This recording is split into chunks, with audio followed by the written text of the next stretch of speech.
윤석열 대통령 탄핵 심판 선고 기일이 오는 4일 오전 11시로 지정됐습니다. 차일피일 미뤄졌던 선고기일이 잡히면서 이제 본격적인 카운트다운에 들어갔고 그 긴장감은 배가 되고 있는데요. 그간 선고일이 늦어짐에 따라 많은 관측과 예측이 나왔습니다. 심지어는 문영배 이미선의 퇴임 이유가 될 것이다 부터 6월 선고설까지 점쳐졌는데 오늘 갑자기 헌법재판소가 선거기일을 잡은 그 배경에 관심이 쏠리고 있습니다. 자, 이게 긍정 신호인지 부정 신호인지 잠시 후 보도합니다.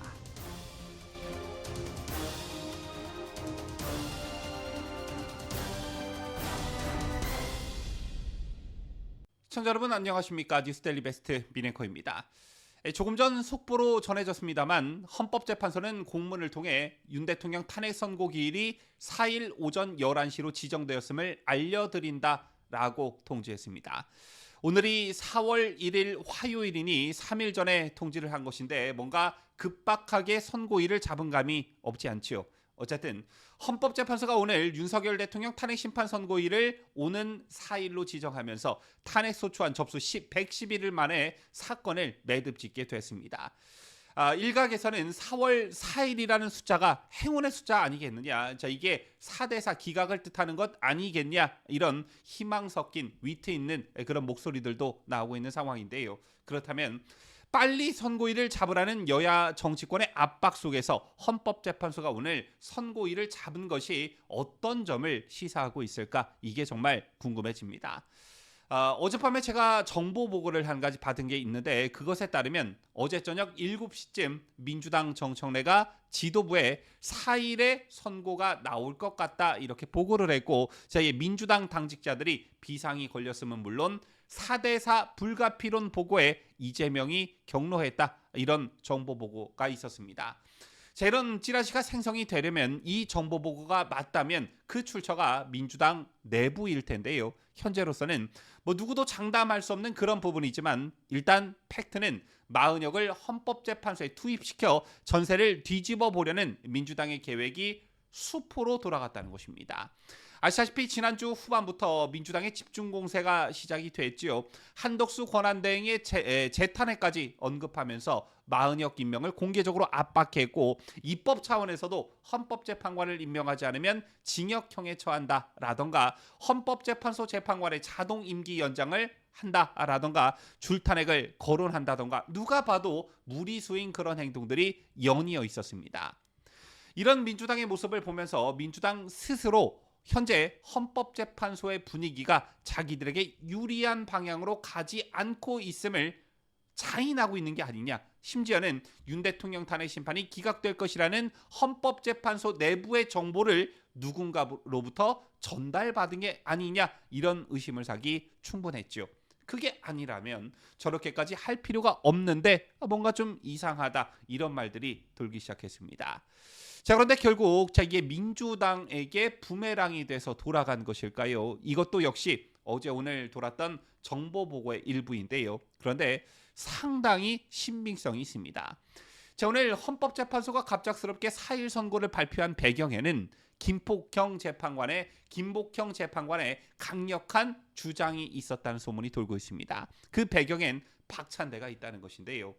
지난 주말 민주당 박찬대 원내대표가 보수재판관 3인을 향해 을사오적이라고 공개적으로 매도하고 인신공격한 것이 결정타로 작용했다라는 것입니다.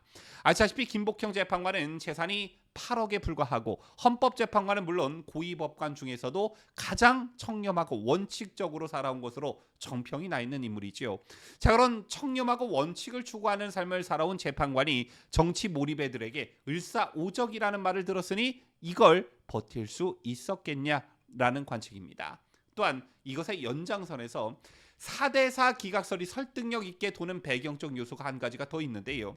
평소 김복형 재판관과 김영두 재판관이 자녀 문제를 비롯해 평소에도 각별한 사이이며 그동안의 판결문을 비교해 보면 가장 논리 구조가 같은 판사들이라는 것입니다. 그래서 김복형, 조한창, 정형식 에 더해서 5대3, 이 5대3 구조가 아닌 4대4 기각설 주장이 탄력을 받고 있는 것이고요. 그리고 한 가지 더, 이것도 민주당의 헛발질이 아닐까 생각하는데 김영두 재판관 역시 김복형 재판관과 마찬가지로 민주당 측에서 지난주 내내 무차별 찌라시 살표로 본인과 가족의 명예를 훼손한 것에 대해 상당한 불쾌감을 갖고 있다는 전언입니다. 또한 이건 오래전부터 돌았던 말인데 문영배 이미선의 삶의 궤적과 보수 판사 3인의 인생 여정은 완전히 다르다는 것입니다. 김복형 재판관이 정계선 재판관과 말다툼을 한 이유도 거기에 있다는 것이고 기본적으로 보수 엘리트 재판관들은 이혼 소송 등을 전문으로 해온 향판 출신 문영배나 부도덕한 주식 투자로 거액을 형성한 이미선과는 결이 완전히 다른 인물들이라는 것입니다. 따라서 문영배와 이미선 그리고 정치 평양에 찌든 정계선 같은 인물들을 같은 동료 재판관으로 인정할 수 있겠느냐 이런 말도 돌고 있습니다. 어쨌든 어제 오늘 정보지들을 종합하자면 민주당이 일부 헌법재판소 재판관들에 대한 인격 모독성 무차별한 공격이 도를 넘었고 이게 4월 4일 선고일 지정에 지대한 영향을 미쳤다라는 것인데요. 그리고 또 한 가지 앞서 설명해드린 부분 말고 기각설이 거의 확실하다는 정황이 방금 전에도 표출이 됐습니다. 불복이라는 말이 민주당에서 공개적으로 터져나온 것인데요. 더불어민주당 사선 중진의 박홍근 의원이 헌법재판소가 윤석열 대통령에 대한 탄핵 심판을 기각 또는 각하하면 결과에 불복하겠다라고 주장했습니다. 이건 역시 탄핵 기각에 힘이 실리는 그런 정황이 아닐까 싶습니다. 박홍근은 오늘 자신의 SNS에 마은혁 불임명이 명백한 헌법 위반이라는 점을 거론하면서 헌재가 윤 대통령을 파면하지 않기로 결정한다면 받아들이지 않겠다라고 했습니다. 박홍근은 주권자인 국민으로서는 헌재의 불이한 선고에 불복할 수밖에 없다며 헌법소의 의무를 지닌 국회의원인 저는 더더욱 승복할 수 없다라고 했는데요. 그러면서 박홍근은 윤 대통령 탄핵 기각 등에 대비해 저항 운동에 나서야 한다고 피력하기까지 했습니다. 불의의 한관 4.19 민주 이념을 계승하여 국민들과 함께 대대적이고 필사적인 저항에 나서야 하지 않겠냐라며 지금부터 헌법재판관 구성의 위헌 상황을 해소하지 않아서 윤석열 탄핵이 기각된다면 결코 받아들일 수 없다는 입장을 민주당을 비롯한 야당과 시민사회단체가 공식 천명해야 한다라고 주장했습니다. 어제 이재명의 이른바 유혈 사태 발언의 연장선이다 이렇게 말씀드릴 수가 있겠는데요. 헌법재판소가 오는 4일 선고를 공지한 것이 의미하는 바는 지금까지 나왔던 5대3 교착설 등을 포함해 헌법재판소 재판관들의 의견이 평행선을 달리고 있다는 점에 비춰보면 이게 어제 오늘 극적으로 타결됐다. 즉 기각과 각하를 주장하는 3인 또는 4인의 재판관들을 인용파가 설득하는 데 성공했다. 이렇게 보기보다는 앞서 설명해드린 여러 가지 요인으로 의견 일치를 보지 못한 채 그냥 선고하기로 했다라고 보는 게 여러모로 합리적입니다.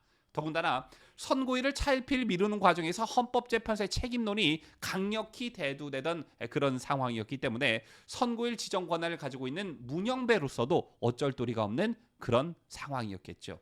어쨌든 섣부른 판단은 금물이겠지만 여러모로 유리한 상황이 전개되고 있는 것만큼은 확실해 보이는데 끝날 때까지 끝난 게 아니라는 말이 있듯 끝까지 긴장의 끈을 놓지 말아야겠습니다. 지금까지 저는 자유대한민국을 소화하는 뉴스데일리 베스트 민앵커였습니다.